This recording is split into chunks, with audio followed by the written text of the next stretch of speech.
Reports of creatures driven insane by ley energy are coming from all over. Are you going to help?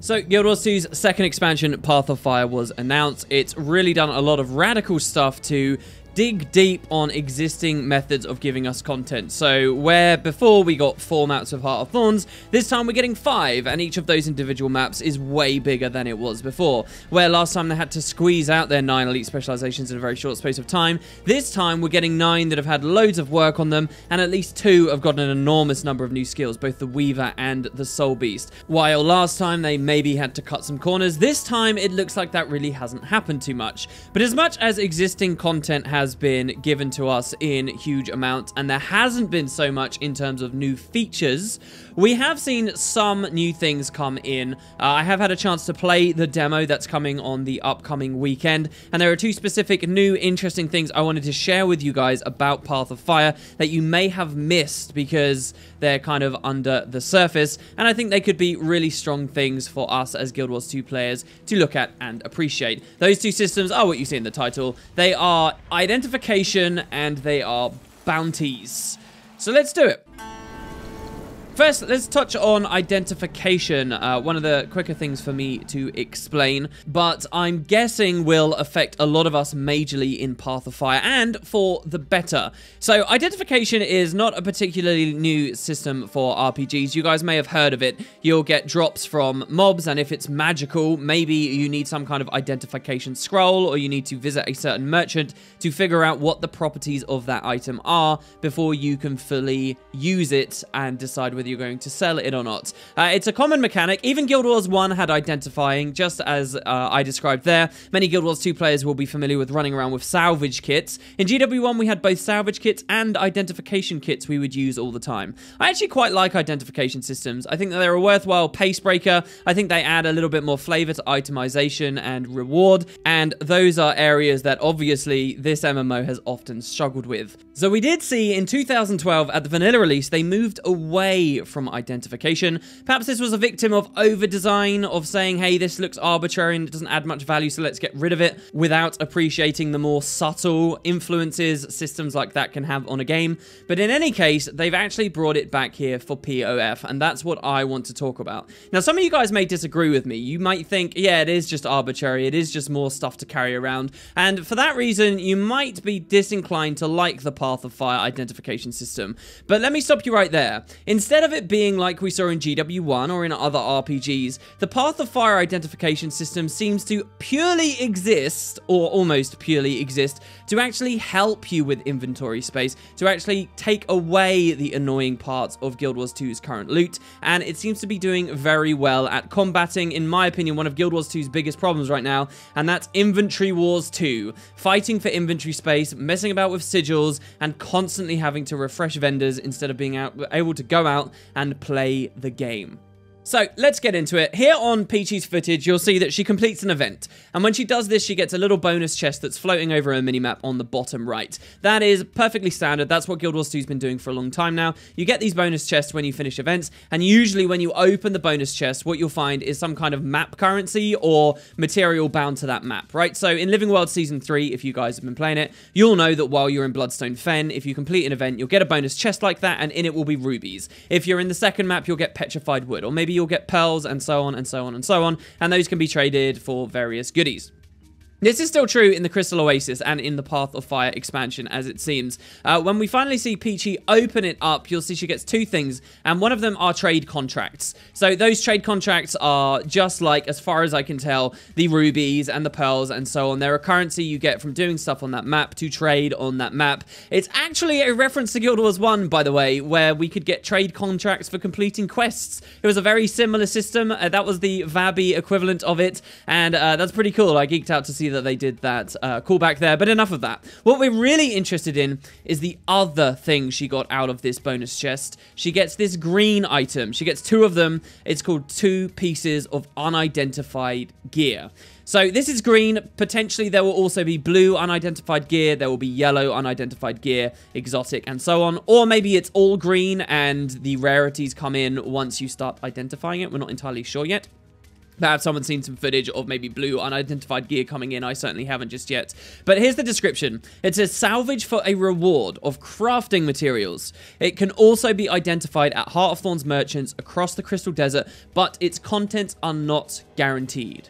And it has a really small little value on it, which is similar to green weapons in Guild Wars 2 of today. So there's actually a lot of different things going on here. You could obviously just merch this and move on, but that would be quite terrible. Essentially what these items are doing is it's taking one slot of your inventory because they stack, but it's worth having 2 green weapons or green armor or anything else that might have dropped from elsewhere in the game. And the fact that they stack is massive. What's going on is it's taking just 1 slot instead of 2. Better than that, if you got 3 greens in the expansion from events like this, then it will still just take 1 inventory slot. If you get 4 greens, 1 inventory slot, 10, 50, all the way, as far as we know, up to the full stack cap of 250. Now, the devs might have lowered that, and we don't know right now, but potentially in a single inventory slot now, you can have 250 green items. That's an enormous amount of inventory space saved. It is huge, quite insane, and it means that you can basically adventure all day in the expansion now,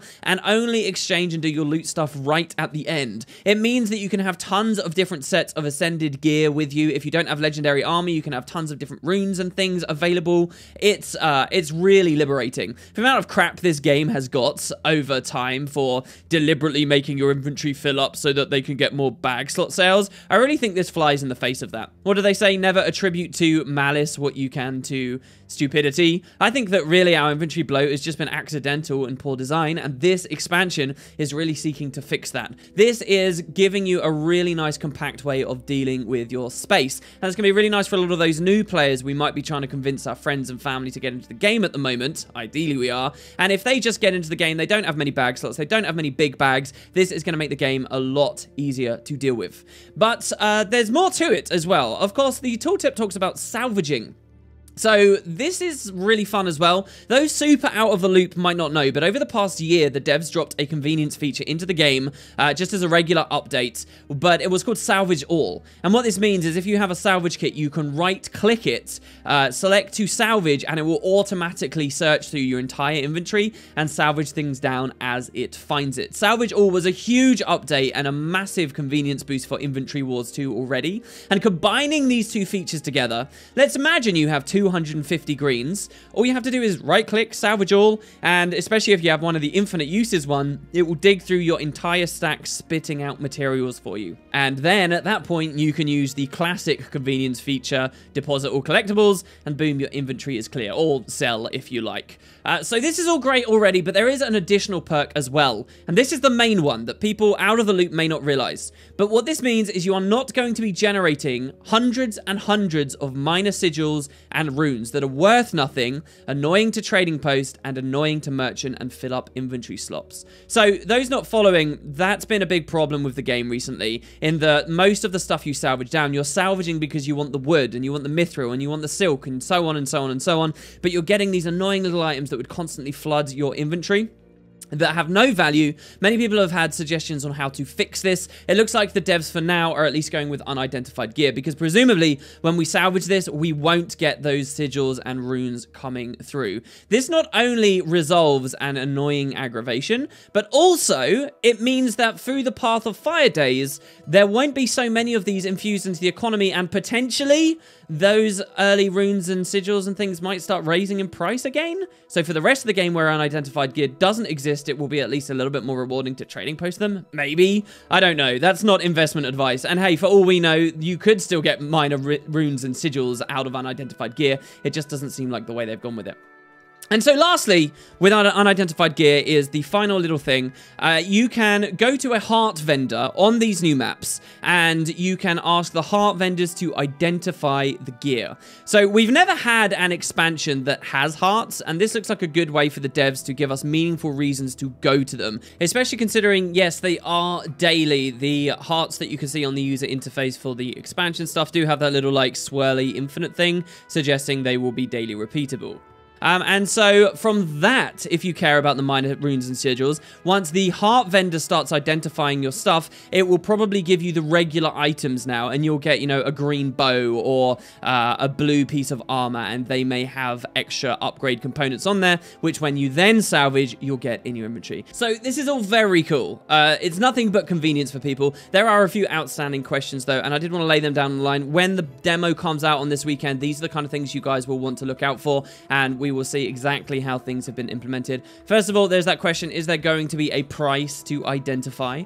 There could also, I suppose, be a limit on the amount of identification that is possible per heart per day. And what that means is you'll have an experience a lot like in Living World Season 3, where you go to the various maps around the expansion, finish the hearts, get a bunch of stuff identified, go to another one, get a bunch of stuff identified, go to another one, and so on and so on, doing a variety of the content frequently, which should be nice for retention, if anything. And also, I'm wondering, will we be able to buy or earn anywhere in the game our own identification kits, just like in Guild Wars 1, so that we can do it from our own inventory without having to deal with heart vendors? That would be awesome, and if they do start pursuing that, then I guess we can probably expect to see infinite ones appearing on the gem store and so on. So, the last thing that might be on your mind with identification, guys, is, okay, why would I care that much about identifying? I'm always just going to salvage and then deposit. This is just better for my inventory. Let's move on. Well, the last thing you should know is that when you do identified gear, you have a chance for special drops to come from it and specific things in the expansion, which then will help you for various collections and other rewards. So you will, at least when the expansion first comes out, before you finish all this account-bound stuff, probably want to do some identifying. And then the last question, I guess, is, yes, the rarities. Is it all just going to be green, or can we get unidentified rare stuff, unidentified exotic, and beyond? That's identification, guys. That's what we know about it so far as I can tell. And I guess fingers crossed that they've made all the right decisions once the weekend comes. So that's not all I want to talk about on today's video, though. I do also have a little presentation for you on another feature. This one's much more exciting to me. This one's very cool. It's Bounties. It's the other one that we've got in the title. This, in my opinion, could be sort of a reimagining for how world boss training and casual open world events on that end of things for Guild Wars 2 works out in the Path of Fire regions. So there are a huge number of us in this game that don't really raid, and we don't really do fractals. We don't do anything organized, but we do like to zerg around and kill Tyder Covington and kill the Jungle Worm and go to Tequatl for a ton of karma every day. And we sort of just like to do those kind of big open world spectacle events that really don't have too much gameplay in them. I think Path of Fire might be adding something to appeal to those players. Not the people who like the really big open world metas like the Chat Garrett and stuff, of which I'm sure the expansion will have some of, but for those more casual ones. So this would be the bounty system. Basically, bounties are player objectives that you can get where, generally speaking, you will be tasked with destroying a certain monster that's been terrorizing the countryside. My guess is that each map is going to have a selection of bounties available, and perhaps we'll be able to claim bounties at each of the waypoints. We at least know that in the demo, and from what I've played, again on Peachy's footage here, you can see at the Amnoon Oasis there is a bounty board, and we can at least start to interact with this new system. What's interesting though is, as simple as this sounds, Guild Wars 2 is going to try and accomplish this without any kind of traditional questing system. It will use only dynamic events, and it won't be little personal things. It's happening out in the open world, so other people can potentially come along, steal your bounty before you get there first, and how they deal with that is going to be quite curious to see in Path of Fire. So in Amnoon, we can find interactable bounty boards, and there's a whole row of them, as you can see here. What they're doing is they're listing each of the marks, the bosses, the creatures that we can kill out in this area of the world. There's also an attendant there, and he's essentially going to explain that all of these creatures, all of these marks, are big bad guys that are attacking people because they've been driven insane by ley energy and they need to be put down. So I like that little story justification as to why we're doing this. These are angry, magic-fueled creatures, and while the new maps probably won't have unbound magic as a currency, because that was more of a Season 3 thing, we're at least going to see in Path of Fire that those aspects of the world building and where the story currently is, i.e. that there's crazy magic everywhere, that's still going to be a thing. And that's why we're going for these bounties. So first, there's lots of small bounty boards, and they list the names, as I said. So what have we got? We've got Champion the Man-Eater that we can see. We've got Champion Zelk the Shameless, Break Breedfang, the Forged Maverick, Tazula Mindclouder, and maybe one other, but I think those are them. So they're all champions. The reason, the fact that the game has listed the word champion out there makes me think that maybe we can have only veterans or elites or maybe even epic enemies. Don't forget, epic is a classification in Guild Wars 2. That's stuff like the Shadow Behemoth. So these guys are at least champions. They're roaming around in the world. Presumably, interacting with those small boards is going to give you information about those enemies. And that's really exciting to me. That's really exciting for two reasons. Because, one, it could be some kind of detailed mechanical information about those bounties, such as, hey, bring Condi Cleanse, hey, bring CCs to break their break bars, and so on. That stuff's really important because it's good tutorialization for all the new people that are going to be coming into the game. It's great tutorialization for, let's face it, a lot of the existing players that just never learned how the game works as well. And that would be right there in their face. So that's cool. I expect these bosses, by the way, to be about as difficult and on the same level as our guild bounties are, which is a pre-existing core Tyria system that hasn't been updated for a while. So they'll be kind of that caliber. So it's either going to be that with mechanical information, and these are going to be interesting mobs for that reason, or it's just going to be lore information. And both are cool. I think back to Final Fantasy XII and the bounty system in that game, and that had all this cool lore when you got to read the contracts of who exactly it was you were about to kill. So I think all of that's great. Guild Wars 1 players may be recognizing something here as well. When we look at the names of these creatures, one of them specifically, I know, Tazula Mindclouder. In Guild Wars 1, there was actually a plant boss and a bogger boss in Corner, in a region much further to the south, but a boss in Corner called Eshim Mindclouder. You guys might have farmed it back in the first game to get it to drop its special green weapon, the Mindclouder. And what I think we're getting back to in Guild Wars 2, essentially here with Path of Fire, is that style of gameplay, where back in the first game we had these name bosses that roamed around, and we'd go out and we'd kill them for specific loot. That's what these bounties are, and I think they're going to try and recapture a little bit of that aspect of the gameplay. And here we even have a boss named very similarly to that old GW1 boss. That's brilliant. Funnily enough, even more explicitly, Path of Fire is an expansion taking place in the same region of the world as Guild Wars 1's Nightfall campaign 10 years ago. So there's a lot of Nightfall influence in Path of Fire. And funnily enough, Nightfall had a formal bounty system in it. It was a pretty obscure mechanic, but you basically went to res shrines, you got bounties from the NPCs there, and you got rewarded for killing specific types of NPCs. We also saw a similar system in both factions and Eye of the North. And Eye of the North definitely had the most fleshed out version, where you'd even get bonuses on reputation titles and things for killing bosses. Anyway, that's all old trivia about the original game that many of you guys may not be interested in, but I think it's very cool to see that this was the time that Guild Wars 2 got back to some of these cool ideas. So there is a chance when you interact with these small boards, I haven't seen any footage of anyone doing it, but there's a chance when you interact with these small boards, it will say, hey, do you want to take out the contract with this guy? So if we walk up to Zelk the Shameless, it will say, do you want to take out a contract on Zelk the Shameless? But while that may be a possibility, I actually think it's more likely you get to choose your bounty by going to the big bounty board, which is on the left. So that's probably the main place. There's an NPC stood next to it who is pretty interesting. So we've got a new icon representing the bounty system. It appears on your minimap to tell you where you can claim bounties. It will probably appear on the minimap where your targets are too. We have it floating over the bounty board, and we have it floating over a little NPC here, okay? This guy is a member of the Order of Shadows. So who are the Order of Shadows? This is very exciting. Now, this is a new group. They haven't really existed in the lore before. Anyone that's been calling themselves the Order of Shadows. But my guess is that these guys are descendants of the old Elonan Order of Whispers. And you might think, well, that's kind of weird, WP. The Order of Whispers are still around. So remember, the Order of Whispers interior at the moment seem mostly cut off from their original, ancestors from Elona. And I'm wondering if what's basically happened since Palawa Joko's taken control is that we've had a split branch or a different branch of the Order of Whispers from that region of the world have come and become this order, the Order of Shadows. They've got a similar name, that this guy is wearing very similar clothes to the Order of Whispers. And while a lot of Guild Wars 2 players, when they hear Order of Whispers, they're going to think stealth, and they're going to think sneaky, and they're going to think spies and so forth. Well, really, in Guild Wars 1, the Order of Whispers were not so much the spy and stealth route.